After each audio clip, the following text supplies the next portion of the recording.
വയനാട് കല്ലൂരിൽ ശബരിമല തീർത്ഥാടകർ സഞ്ചരിച്ചിരുന്ന ബസ് ഇടിച്ച് പരിക്കേറ്റ് കാട്ടാന ചരിഞ്ഞു. മുത്തങ്ങയിലെ ഉൾവനത്തിലാണ് ആനയെ ചരിഞ്ഞ നിലയിൽ കണ്ടെത്തിയത്. കമൽ വിവരങ്ങളുമായി ചേരുന്നു. കമൽ,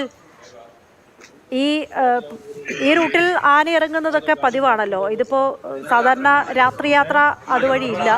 ഇത് എപ്പോഴാണ് ഈ ആനയ്ക്ക് പരിക്കേറ്റത്?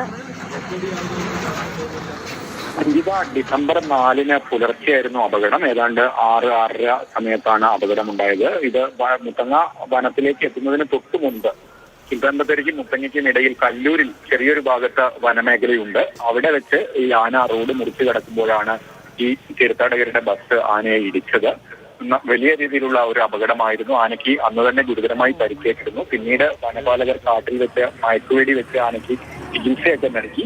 പിന്നീട് ആന തീറ്റയും വെള്ളവും ഒക്കെ എടുത്തിരുന്നു. അതുകൊണ്ട് തന്നെ അതിന്റെ ആരോഗ്യം മെച്ചപ്പെടുമെന്ന പ്രതീക്ഷയായിരുന്നു.